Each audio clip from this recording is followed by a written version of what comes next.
Bienvenue dans ce nouvel épisode de Secrets de Polichinelle. Le Human Design est magique parce qu'en fait, ça te valide et très souvent, je vois des parents, des couples, des chefs d'entreprise qui se disent « Oh là là, mais si je l'avais su avant !»« Oh là là, mais ça me fait tellement de bien de savoir ça !» Et moi, c'est juste pour ça que je me lève le matin. C'est pour que les gens, ils aient ce déclic, tu vois.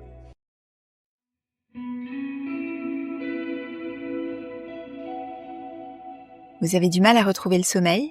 Vous tournez en rond avec une peur qui vous bloque ? Vous souhaitez mieux communiquer, mieux gérer vos émotions ? Vous êtes au bon endroit. Je m'appelle Laetitia Léonard, je suis spécialiste en thérapie brève et dans ma boîte à outils, j'utilise le MDR, l'hypnose ou encore les fleurs de Pâques, la PNL et aussi le mouvement et le son. Dans ce podcast depuis 2020, avec Secrets de Polichinelle, je vous propose des outils, des conseils pratiques, des interviews de praticiens du bien-être et des témoignages d'expérience pour vous inspirer et vous aider à passer à l'action. Et si vous voulez prolonger cette dose de motivation et de bonne humeur, je vous envoie chaque mois une newsletter avec encore plus de ressources. Si vous avez envie de venir au cabinet, à Paris ou en visio, ou de vous inscrire à la newsletter, je vous mets le lien en description. Et puis je vous remercie d'être de plus en plus nombreux et nombreuses à écouter ce podcast. Vos partages sont importants pour le faire connaître. Bonne écoute! Bonjour Marine. Bonjour. Je suis ravie de t'accueillir pour ce nouvel épisode de Secrets de Polichinelle. Merci beaucoup. Alors, je vais poursuivre cette série d'épisodes pour mieux se connaître, avoir des outils qui peuvent nous aider à naviguer et surtout à faire des choix de vie en conscience. Nous aider aussi, je sais que nous sommes nombreux et nombreuses à parfois avoir des phases de transition dans lesquelles on se retrouve en quête de sens, à se demander un petit peu est-ce qu'on est au bon endroit et est-ce qu'il n'y aurait pas des choses à ajuster pour se sentir mieux. Et donc, le sujet dont on va parler aujourd'hui est vraiment un super outil, je trouve, pour mieux se connaître et pour aider à prendre des décisions. Alors, pas forcément uniquement à titre personnel, aussi à titre professionnel. Ouais. Et cet outil donc que tu connais bien, Marine, c'est le Human Design. Oui. Alors, le Human Design, si je le dis à la française. C'est très bien. Impeccable.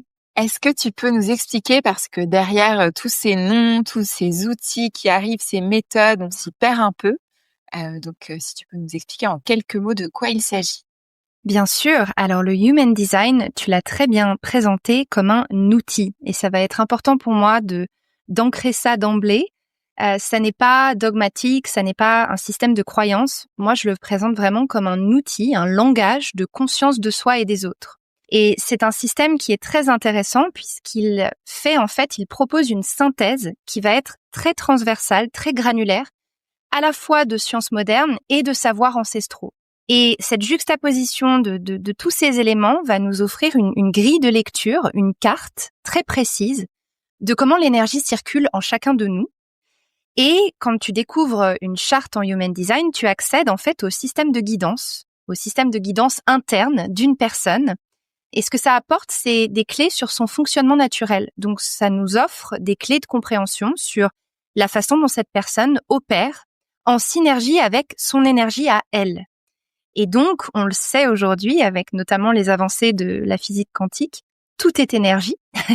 Donc, bien que l'énergie soit souvent considérée un peu comme perchée parce qu'impalpable, c'est inconscient, c'est invisible, mais on la produit et on la réceptionne, on l'émet, on la réceptionne en continu toute la journée sans qu'on s'en rende compte. Donc, le Human Design, si tu veux, est le premier système qui te permet de générer ta charte et d'obtenir finalement ton guide d'utilisation énergétique, si tu veux. Ton câblage, comment l'énergie circule en toi et qu'est-ce que ça veut dire pour toi.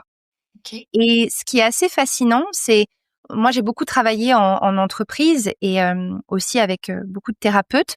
On a plein de systèmes de typisation de personnalité. Je pense que tu connais des systèmes comme Myers-Briggs ou le disque ou les couleurs qui te permettent en fait de répondre à une série de questions qui sont du coup des réponses psychologiques et émotionnelles. Comment je me sens sur le moment? Qu'est-ce que j'ai envie de répondre? Quel est l'élan? Et le Human Design, c'est aussi un système finalement de typisation, mais non pas de personnalité, mais de ton énergie. Donc on prend en considération, comme en astrologie, tes données de naissance, tout simplement parce que ça nous permet de voir exactement ta configuration énergétique au moment de la naissance. Pourquoi on choisit cette date-là? Eh bien, tout simplement parce que c'est le moment où on n'est pas encore conditionné. Pas conditionné par la société, l'environnement socio-culturel dans lequel on grandit.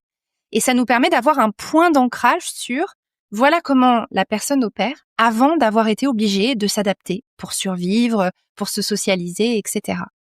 Donc, tu vois un petit peu à quel point l'outil va vraiment jouer sur le plan énergétique et non pas forcément sur les plans plus mentaux ou émotionnels ou psychologiques. Oui, ça permet de bien faire la différence avec d'autres outils, effectivement, de MBTI, de DISC que vous pouvez connaître peut-être. Alors l'énergie, j'ai envie de rebondir là-dessus, même si pour ceux qui pourraient se dire mais c'est un peu perché comme idée, je pense que même sans être spécialement orienté énergétique, on peut tous être sensibles à l'énergie de certaines personnes, à l'énergie des lieux. Il y a des personnes avec qui on le sent pas, avec qui c'est plus compliqué. Alors ça veut pas dire que voilà, on peut pas s'entendre ou trouver des moyens de communiquer avec ces personnes-là.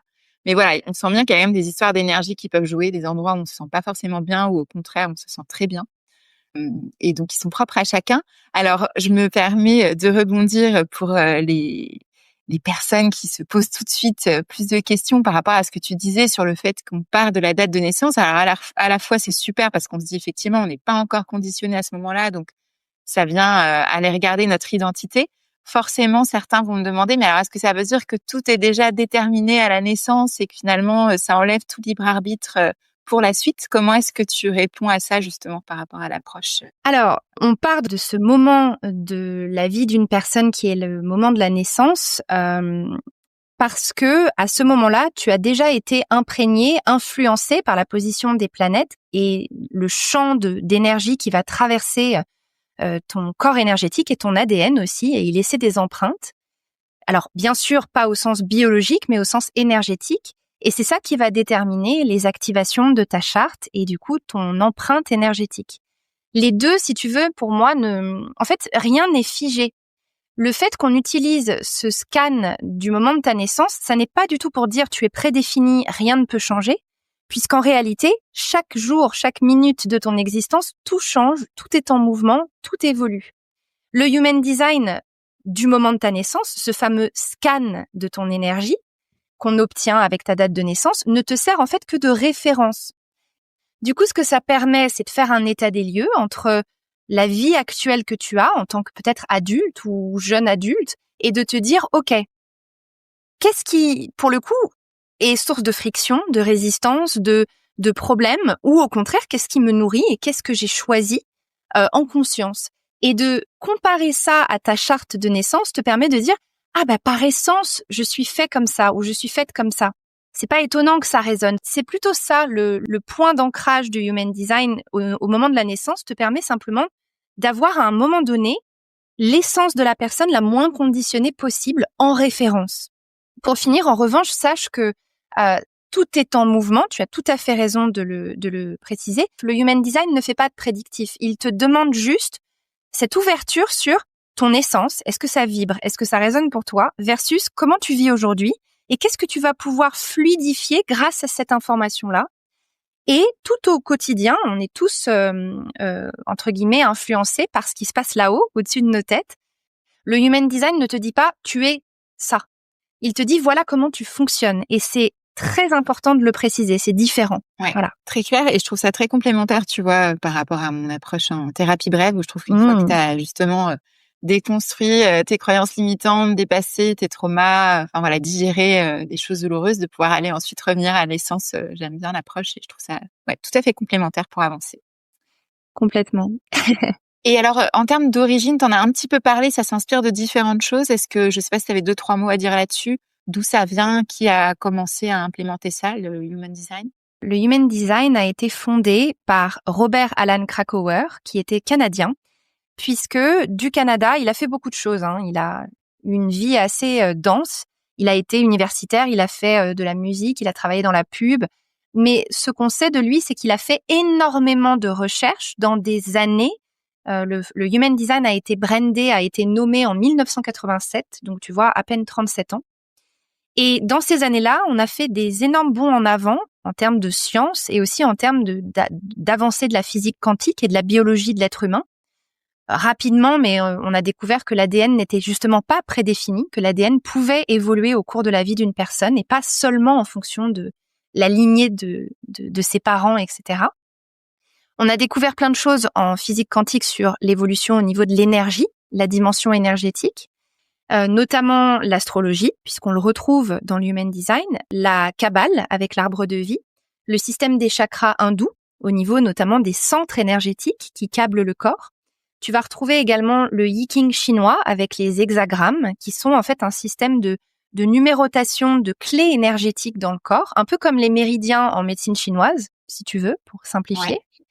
Et donc, tous ces systèmes ancestraux et ces avancées de la science moderne, ce que ce fondateur du Human Design a réussi à faire, c'est de le juxtaposer pour créer une grille de calcul qui était d'abord faite à la mano, et puis ensuite on a créé des logiciels comme en astrologie pour que ce soit plus simple, et qui permet d'obtenir le scan de la personne au moment de la naissance, comment l'énergie, en fonction de tous ces systèmes juxtaposés entre eux, comment l'énergie circule dans le corps de cette personne et qu'est-ce que ça veut dire. Il a ensuite développé tout un langage avec une terminologie et notamment des archétypes énergétiques pour qu'on s'y retrouve plus facilement, pour donner le plus d'informations possible sur les différentes configurations. Mais je tiens à préciser que personne n'a la même configuration énergétique. C'est impossible. Il existe des millions de configurations et donc chacun a une charte très spécifique, mais qu'il a réussi, si tu veux, à interpréter avec une grille de lecture, un langage de tous ces systèmes. Il en a fait son système à lui. Et ça, c'est ma façon à moi de le présenter, parce que je suis quelqu'un qui, à la base, est très sceptique et qui a besoin de comprendre les choses. Il a pu aussi être connecté dans un autre niveau de conscience. Par exemple, aujourd'hui, tu peux, grâce à la respiration, grâce à l'hypnose, tu peux atteindre des niveaux de conscience, et c'est peut-être ça aussi qui lui a permis d'avoir une espèce d'ouverture mentale et de tout s'est imbriqué et il en a fait un système. En tout cas, c'est comme ça que je me l'explique. Écoute, en tant qu'hypnothérapeute, je ne peux que être d'accord. Enfin, après, ça s'expérimente et ouais, ça, rien que pour ça, je trouve ça hyper intéressant d'aller explorer ces niveaux de conscience-là. Et oui, on en est qu'au début et en Europe, on est même encore un peu à la traîne par rapport à d'autres pays. Donc, très intéressant.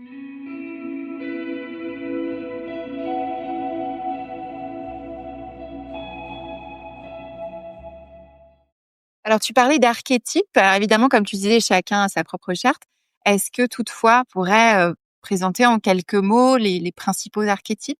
Bien sûr, toujours en précisant que rien ne devrait être enfermant dans la transmission du Human Design.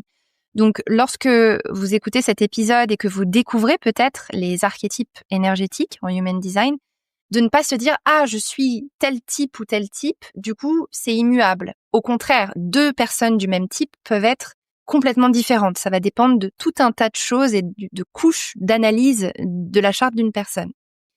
Donc, en fait, quand on rentre sa date, son lieu et son heure de naissance, ça nous génère une charte énergétique qui nous révèle, grâce au langage Human Design, ton type d'énergie, donc ta manière naturelle de te mettre en mouvement, d'impacter le monde. Qu'est-ce que tu produis comme énergie? Comment tu impactes?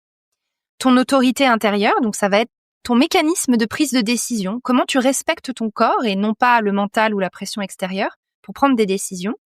Ton profil aussi, donc le rôle que tu es venu jouer dans le monde avec ta personnalité et ton empreinte, et bien d'autres trésors.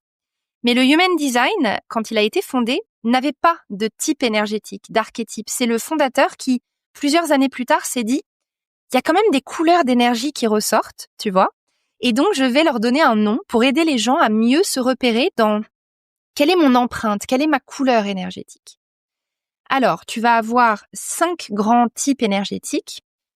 En Human Design traditionnel, on en présente 4 avec un type qu'on appelle hybride. Alors, moi, j'aime bien les présenter en expliquant justement, quand on découvre son design, il faut qu'on s'insère dans les statistiques de la population mondiale et qu'on réalise qu'en fait, on peut faire partie de 2 catégories. Soit la catégorie qui représente une grosse partie de la population, quasiment 70%, des personnes génératives. Et cette catégorie-là, c'est la catégorie de personnes qui ont une spécificité, c'est qu'elles produisent leur propre énergie dans leur corps. Il y a un centre dans notre corps qu'on a tous, mais qui peut être soit activé, soit non activé. Et s'il est activé, tu es une personne générative qui a un moteur actif et qui est là pour produire. Dans cette catégorie-là, tu as 2 types énergétiques. le générateur et le manifesting générateur.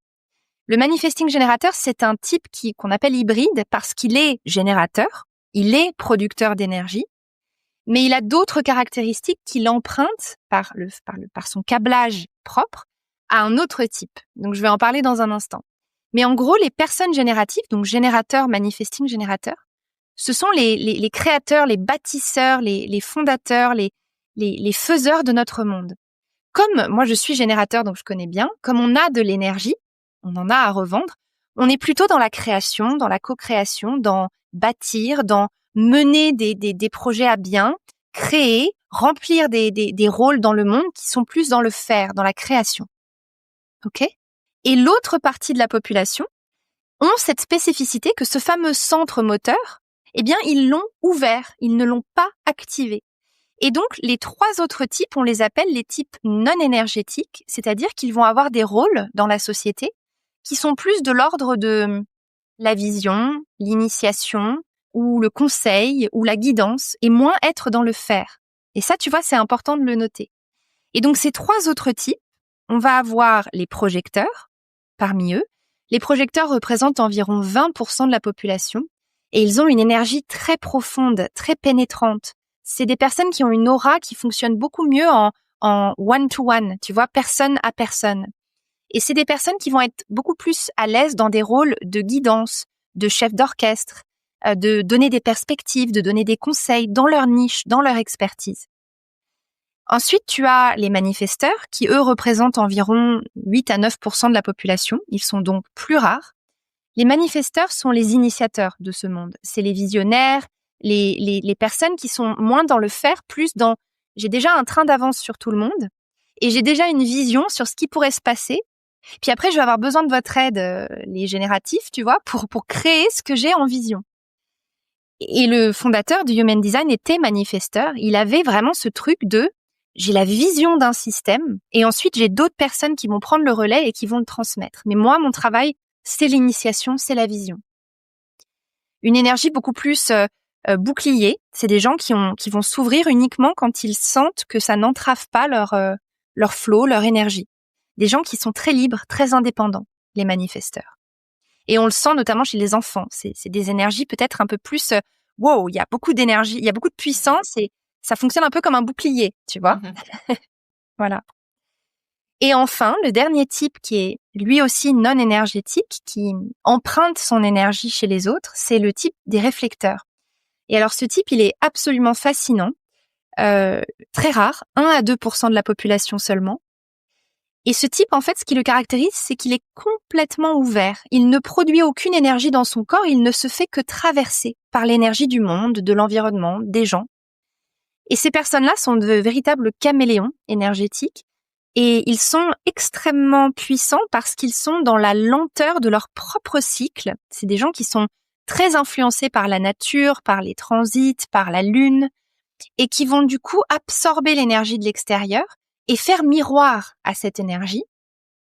Et du coup, pour te les présenter de manière concrète, ces personnes-là, j'ai eu la chance de travailler avec quelques réflecteurs, eh bien, ce sont de merveilleux baromètres d'une équipe, d'une dynamique. Oui. Ce sont des personnes qui vont arriver très facilement à conseiller, à donner un peu un reflet de ce qui est pour améliorer les choses. Donc, des excellents formateurs, ressources humaines. Enfin, tu vois, c'est vraiment des gens qui ont cette conscience énergétique et qui ont un fonctionnement beaucoup plus lent. Voilà. Et donc, de l'autre côté, tu as ces fameux générateurs, manifesting générateurs, les doers, les faiseurs de ce monde. Le générateur fonctionne vraiment... en fait, les générateurs et manifesting générateurs, c'est un peu le lièvre et la tortue dans une course, tu vois. La tortue, c'est le générateur qui a vraiment besoin d'aller du point A au point Z d'une manière assez organisée. Je commence quelque chose, je le finis, et puis je réouvre un dossier, je le finis. J'avance à mon rythme, dans mon tempo. Et c'est des personnes qui sont très puissants à créer des momentum très magnétiques. Les générateurs, on sent leur énergie rayonnante, tu vois, on a envie de baigner dedans.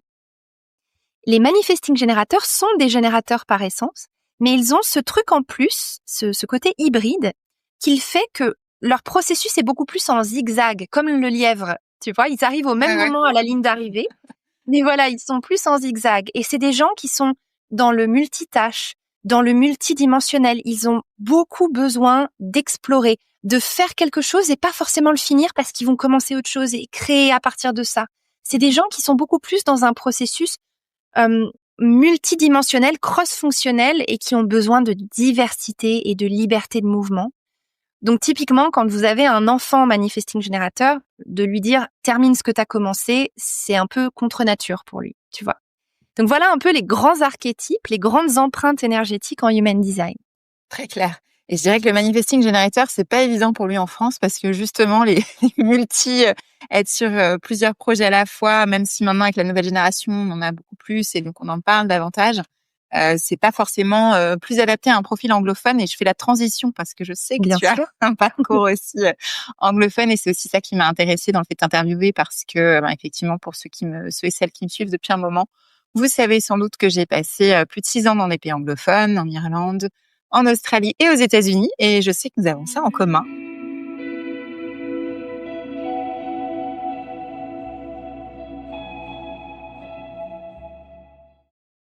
Donc, ce qui m'amène à te proposer de parler un peu de ton parcours, ce qui t'a amené au Human Design. Et puis, alors moi, j'ai découvert le Human Design il y a plus de 8 ans. Notamment dans une soirée boulot, voilà, où j'ai rencontré quelqu'un qui m'a dit « Oh là là, mais toi, t'as une énergie de générateur, c'est sûr que t'es générateur. » Et à l'époque, si tu veux, il n'y avait pas Instagram, il n'y avait pas réseaux sociaux et plein de formations, de coaching, etc. qui étaient proposées sur le HD. Et donc, moi, je me suis dit « C'est qui ce mec? Qu'est-ce qu'il me veut? C'est quoi ce truc ?» Et je sais pas comment t'expliquer, quand il m'a décrit, mon mental le regardait en le jugeant, en disant « Non mais attends, n'a rien à voir. Moi, je suis quelqu'un qui est carriériste, je travaille dur, le flow, le féminin et tout, j'ai pas le temps, tu vois. » Mais par contre, tout ce qu'il m'a partagé sur le profil du générateur, ça a résonné très fort en moi. Et c'était justement une période où je commençais à fatiguer physiquement. J'étais jeune, j'en voulais, je travaillais beaucoup. Et c'est dans les années qui ont suivi cette découverte du Human Design que j'ai eu des problèmes de santé qui sont apparus. Donc, je me suis formée à plein de choses, que ce soit le mouvement, le Reiki. J'ai beaucoup étudié la nutrition. Je me suis fait accompagner par des thérapeutes holistiques.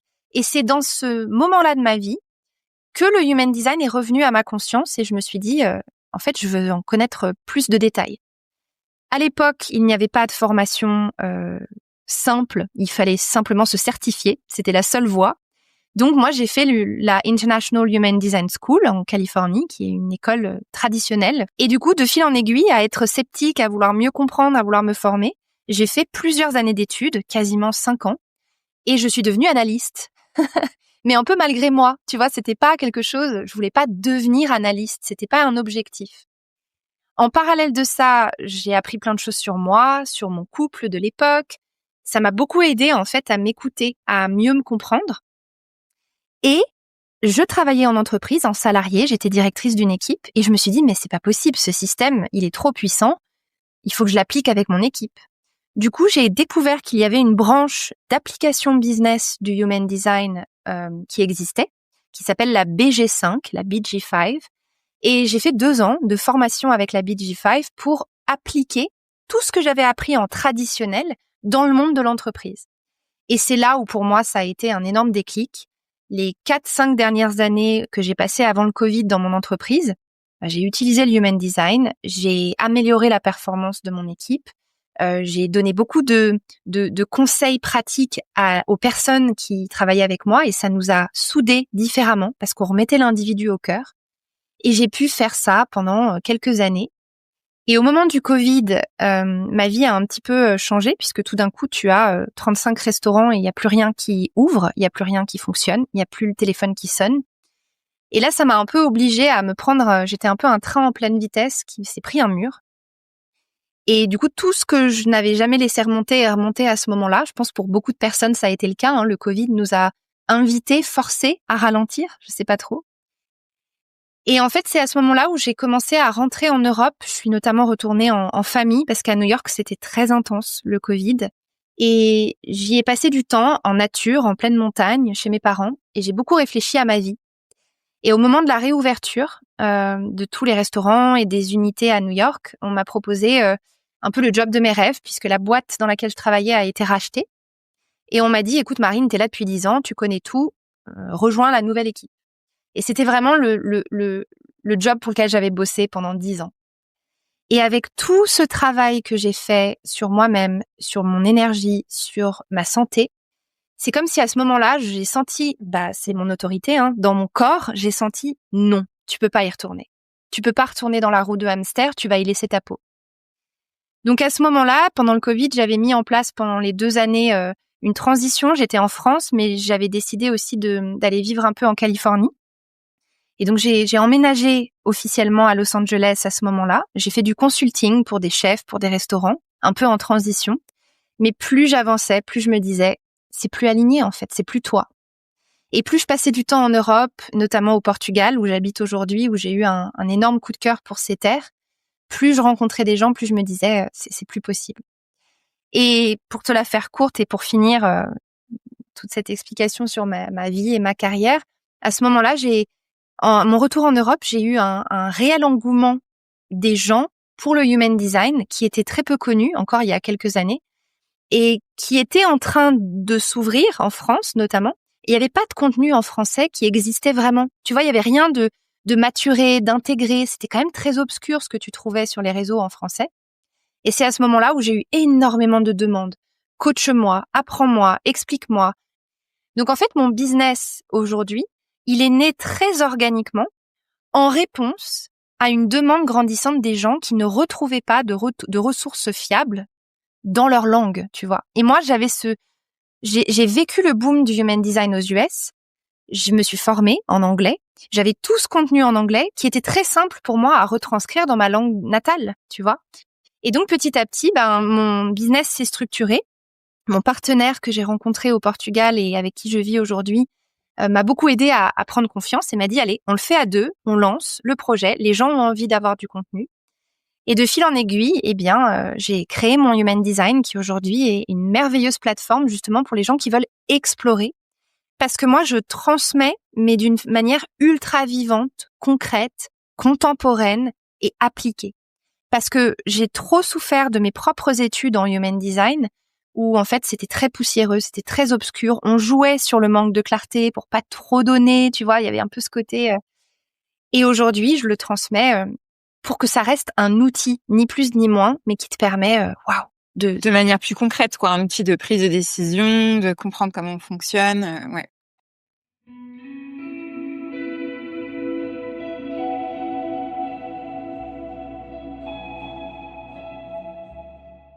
Par rapport au human design, est-ce qu'il y avait des points que tu voulais soulever? Parce que là, on est vraiment sur une initiation découverte. Moi, je travaille beaucoup, tu sais, comme en tant que thérapeute, donc on a parlé de cette complémentarité, de pouvoir, une fois qu'on a été travailler sur ses croyances limitantes, ses traumas, revenir à sa vraie essence pour ce qu'on a envie de faire demain.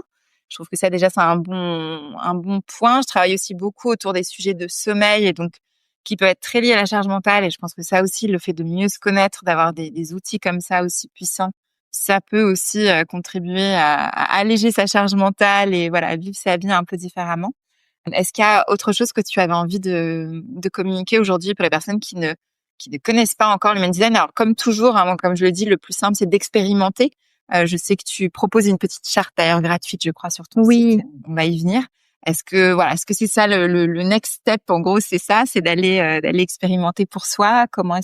Quels conseils tu donnerais ou expériences tu proposerais? Pour moi, le plus important, c'est que les gens se rappellent de ma maxime quand je transmets le Human Design, c'est prends ce qui résonne, laisse le reste. Pour moi, c'est très important. Du coup, déjà de voir si ce système résonne.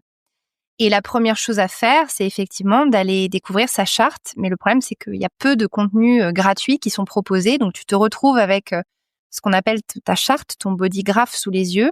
C'est un scan de ton énergie avec plein de canaux, plein de numéros. Tu comprends rien. Donc, pour moi, le plus important, c'est de trouver des personnes qui transmettent et des comptes avec du contenu qui résonne pour commencer à, tu vois, dip your toe, comme on dit en français, voir un peu, commencer à regarder un peu ce qui se passe et voir s'il y a des choses qui se passent en toi. Est-ce que ce que je lis, est-ce que ce que je découvre, est-ce que ce que cette personne me présente résonne? Waouh! Ah ouais, il y a quelque chose qui se passe. Et il y a beaucoup de personnes qui vont découvrir leur design et qui vont résister à ce qu'ils découvrent. Ça a été mon cas. Et là, je rebondis sur ce que tu disais il y a un instant par rapport à ta pratique et ton approche qui est ultra essentielle et ultra complémentaire à un système comme le Human Design de connaissance de soi. C'est qu'en fait, très souvent, il faut bien comprendre qu'on est adulte, on découvre notre design et on est déjà super conditionné. Et du coup, on s'est suradapté, on s'est créé des masques, on s'est construit un personnage. Et quand on te dit, voilà ton essence, voilà comment ça se passe pour toi, comment c'est fluide, comment c'est naturel. Ben moi, quand on m'a dit ça, j'ai énormément résisté. Je leur ai dit, mais c'est impossible. Je ne peux pas incarner l'énergie que tu me présentes là dans ma vie actuelle. C'est pas possible. Et pourtant, aujourd'hui, je le comprends avec 5-6 années de recul, que c'est essentiel pour moi de vivre comme je vis, de vivre selon mon énergie, tu vois. Donc, le Human Design, je dirais que les mots-clés pour moi, c'est permission et alignement. Ce que ça t'apporte, le Human Design, c'est ni plus ni moins qu'une validation de ce qui fonctionne pour toi et pas pour ton voisin. Et donc, quand tu te remets au cœur de ta vie, qu'est-ce qui est bon pour moi? Qu'est-ce qui est fluide pour moi? T'es obligé ensuite de te rendre compte qu'il y a plein de choses qui sont pas alignées à ça dans ta vie. Et donc de te poser la question en conscience, est-ce que j'accepte? Et je le fais quand même. Ou est-ce que pour le coup, je décide de me réaligner à ce qui fonctionne le mieux pour moi? Le Human Design est magique parce qu'en fait, ça te valide. Et très souvent, je vois des parents, des couples, des personnes, des chefs d'entreprise qui se disent « Oh là là, mais si je l'avais su avant!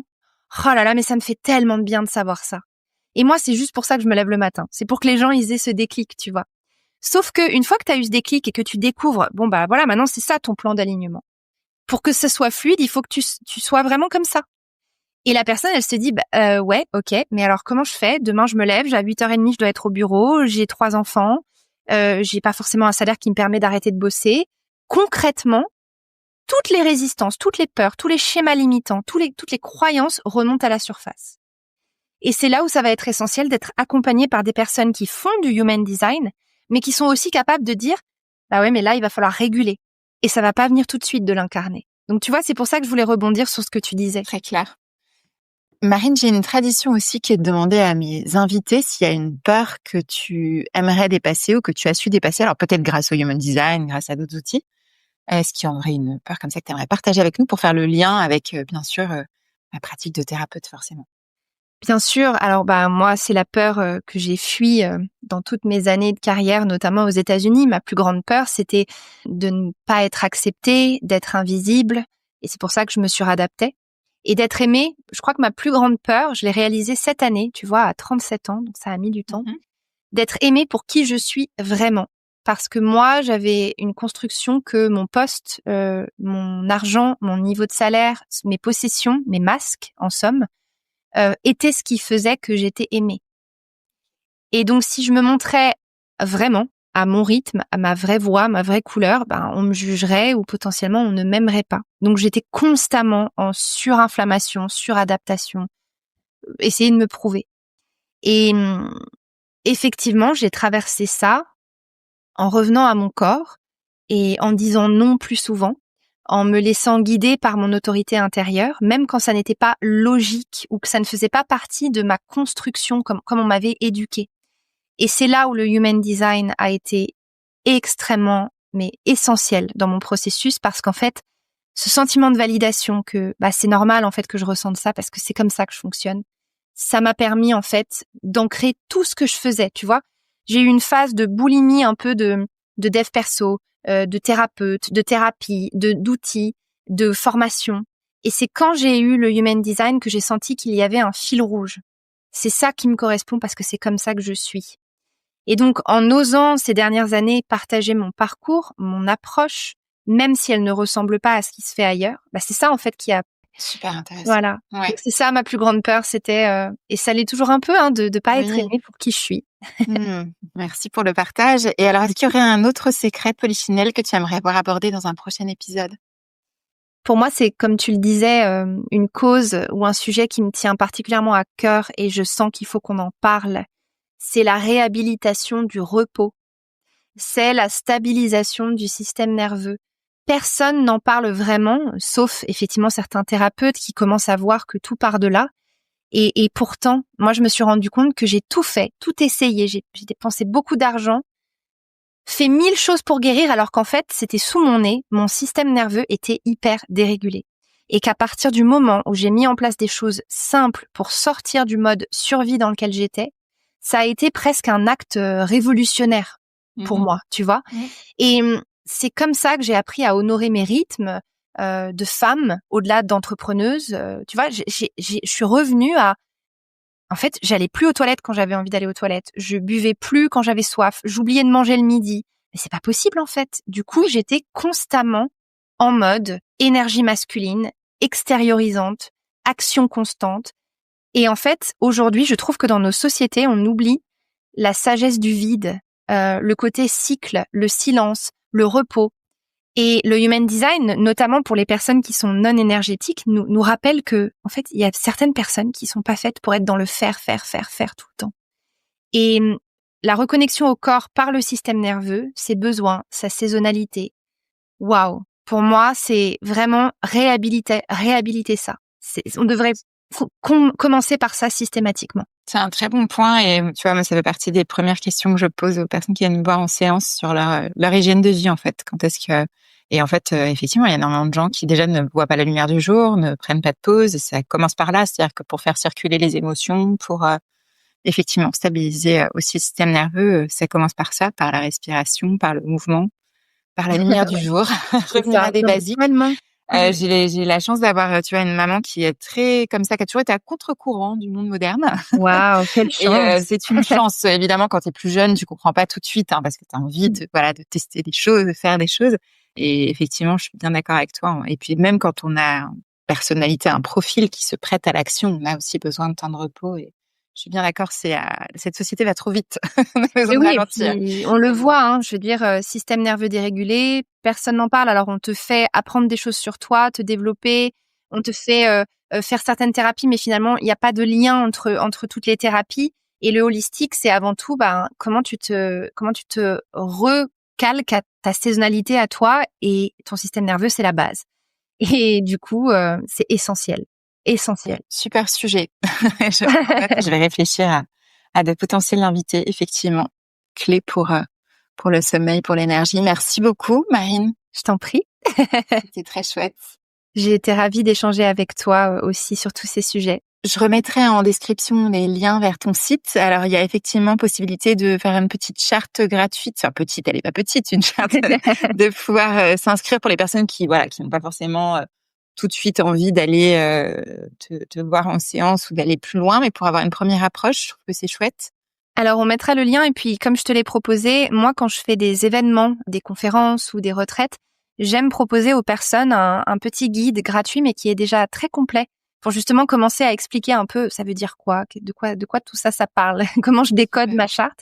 Donc, je te donnerai aussi le lien pour que les personnes puissent y accéder. Génial. Avec grand plaisir. Merci beaucoup. Merci, Marianne. Merci à toi, c'était un super moment.